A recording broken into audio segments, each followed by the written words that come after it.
Assalamualaikum warahmatullahi wabarakatuh. Hari ini kita akan melanjutkan materi terkait estimasi. Nah, kalau sebelumnya kita sudah membahas bagaimana menghitung estimasi min untuk satu sampel, nah hari ini kita akan coba lihat bagaimana caranya menghitung estimasi min dari sampel yang ganda ya, atau kita punya dua sampel dari dua populasi. Nah, kalau kalian lihat di sini sebenarnya formulanya mirip dengan cara menghitung estimasi min dari satu sampel. Ya, bedanya sekarang jumlah sampel yang kita gunakan ada dua, hanya bedanya di situ ya. Tapi kalau untuk template atau kerangka formulanya itu masih sama. Jadi di sini kita misalkan karena kita punya dua sampel yang akan kita jadikan bahan untuk pengukuran estimasi, berarti nanti kita untuk sampel minnya nanti ada dua juga ya variabelnya, ada X1 dan X2 gitu. Dan kita tahu misalnya sampel satunya berukuran N1, terus sampel 2-nya berukuran N2 gitu. Ya, terus variansi populasi yang pertama itu ya digambarkan dengan yang ini, yang saya tunjuk di mouse. Terus yang keduanya ya yang ini ya. Nah, kita misalnya ingin mencari tahu selang kepercayaannya. Selang kepercayaan ya dengan tingkat kepercayaannya 1 kurang alfa untuk selisih misalnya rataan sampel 1 dikurang 2 gitu. Nah, kita bisa cari seperti ini. Prinsipnya mirip ya. Kalau yang sebelumnya kan X dikurang Z alfa per 2, terus standar deviasi per akar N. Nah, di sini karena kita pakai dua sampel, ya udah kita masukkan aja kedua random variabelnya. Jadi untuk X-nya kita masukin X1 dikurang X2 gitu ya. Terus dikurang Z alfa per 2 masih sama ya, karena dia di sini intervalnya terdiri atas dua estimasi titik gitu. Makanya kita pakainya alfa per 2. Ya, terus di sini kita langsung masukkan nih gitu. Jadi akar terus variansi 1 per jumlah sampel 1 ditambah variansi 2 gitu ya, variansi populasi 2 per N2 gitu. Terus nanti selisih interval bagian kanan, titik interval bagian kanannya kita tambahin ya kayak yang ada di slide ini. Ya, prinsipnya sama ya. Jadi formulanya sama, bedanya kita menggunakan dua random variable gitu dari dua populasi yang kita jadikan bahan pengukuran. Nah, ini kondisi eksperimen yang harus kita penuhi kalau misalnya kita ingin menggunakan formula ini. Ya, pastinya nantinya random variabel yang kita gunakan itu independen ya, sebaiknya independen. Nah, terus efek dari unit eksperimen atau objek yang kita teliti itu diusahakan seminimal mungkin efeknya tidak terlalu mempengaruhi estimasi gitu. Bahkan kalau bisa objek yang kita teliti itu sama gitu ya, ininya, kondisinya gitu. Ya, misalkan di sini dalam meneliti suatu obat COVID gitu.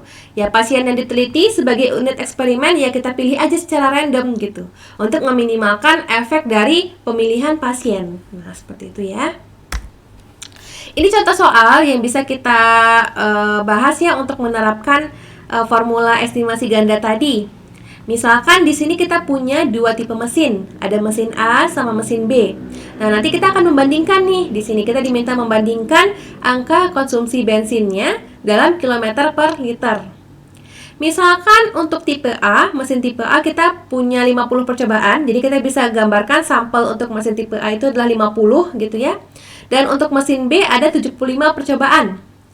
Nah, di sini dinyatakan bahwa bensin yang digunakan ya dan kondisi-kondisi untuk eksperimennya itu dibuat sama. Ya, ini tadi tujuannya untuk meminimalisir efek dari unit eksperimen. Jadi dibuat kondisinya sesama mungkin gitu. Nah, setelah dilakukan percobaan, kita tahulah gitu ya, rata-rata untuk konsumsi bensin mesin A itu 12. Terus kalau rata-rata untuk mesin B itu 15. Nah, di sini diminta untuk mencari tahu selang kepercayaan untuk estimasi rata-rata tadi ya.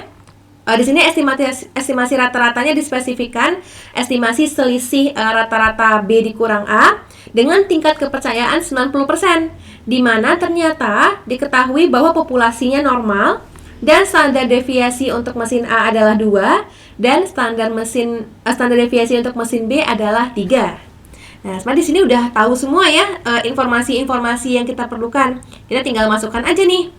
Jadi kita tahu kalau misalnya XB dikurang XA ya sebagai estimasi titik dari rataan populasi B dikurang rataan populasi A adalah ya tadi kita tahu rata-rata mesin B 15, rata-rata mesin A 12, ya jadinya 15 dikurang 12 3 ya. Nah, terus kita tahu juga bahwa kita ingin menghitung dengan tingkat kepercayaan 90% ya. Nah, ini yang ada di slide 90%. Berarti kita tahu bahwa 1 kurang alfa sama dengan 90%. Berarti alfanya adalah 10% ya, atau 0,1. Nah, karena kita mencari interval dari titik A ke titik B gitu, titik 1 ke titik yang lainnya, maka kita menggunakan Z-nya adalah Z alfa per 2. Ya, jadi Z 0,1 per 2, yaitu 0,05. Nah, sama seperti sebelumnya, seperti cara pengukuran estimasi sebelumnya, kalau kita tahu Z 0,05 gitu ya, itu artinya kita ingin mencari tahu berapa nilai Z yang luas sebelah kanannya itu adalah 0,05. Nah, kalau kita ingin mencari di tabel distribusi Z, ya berarti kita harus kurangi dulu ya, 1 dikurang 0,05. Karena tabel itu hanya menceritakan distribusi kumulatif atau luas sebelah kirinya. Jadi kalau yang kita tahu adalah luas sebelah kanan yang 0,05 ini, berarti kalau kita ingin mencari tahu nilai Z di tabelnya, kita kurangi. Jadi kita cari nilai Z di mana nilainya adalah 1 dikurang 0,05, yaitu 0,95.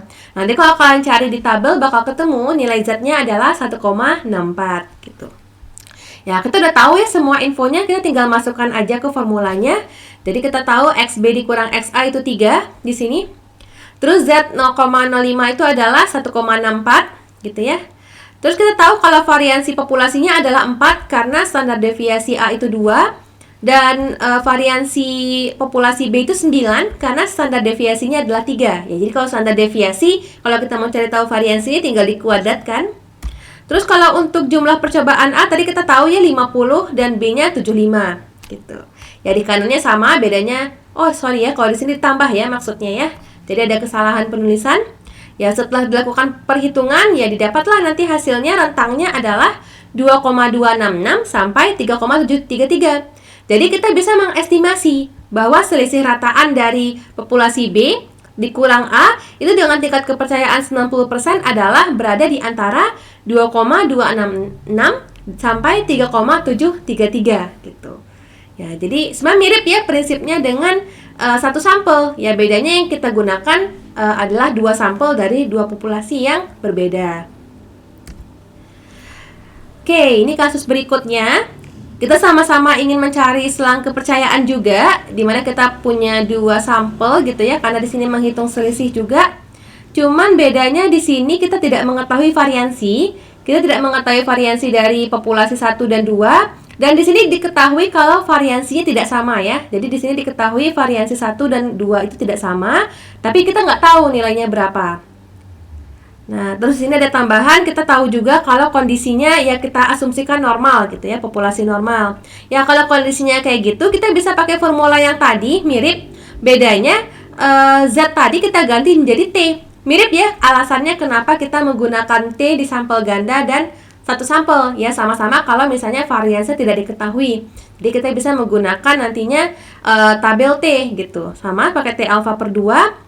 Dan karena kita nggak tahu nilai variansi populasi, kita bisa menggunakan variansi sampel ya. Di sini dilambangkan dengan S gitu.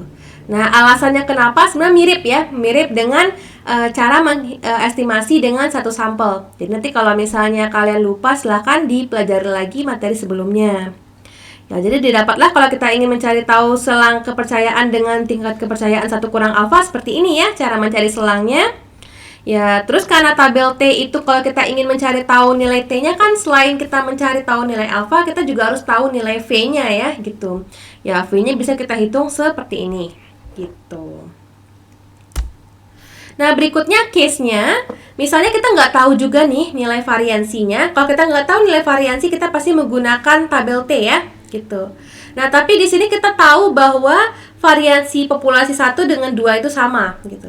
Jadi mungkin dengan percobaan sedemikian rupa gitu ya, atau dengan informasi yang kita dapatkan, kita tahu variansinya sama gitu. Ya, sebenarnya nanti kita tinggal sederhanakan aja ya. Jadi nanti nilai standar deviasinya bisa kita keluarkan gitu. Jadi SB karena kan S1 dengan S2 sama ya gitu. Jadi bisa dikeluarkan. Jadi sebenarnya ini lebih keturunan dari yang sebelumnya.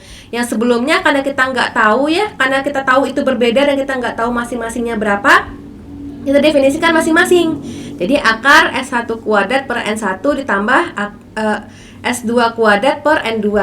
Nah, tapi kalau kita tahu nilai variansnya sama ya, berarti kan standar deviasinya bisa kita katakan sama gitu. Kita tinggal keluarkan aja nanti gitu ya, gitu. Nah, nanti sama ya. Jadi SP itu adalah gabungan estimasi dari standar deviasi gitu ya. Terus nilai V-nya adalah N1 ditambah N2 dikurang 2 gitu. Ya, jadi nanti kalau ingin mencari tahu nilai T-nya bisa seperti ini. Dan nanti untuk mencari tahu berapa variansinya, ya bisa dihitung dengan cara seperti ini. N1 dikurang 1 dikali S1 kuadrat ditambah N2 kurang 1 kali S2 kuadrat per N1 tambah N2 dikurang 2 gitu. Jadi ini adalah V ya, gitu. Nah, sekian dulu materi untuk estimasi ganda. Terima kasih.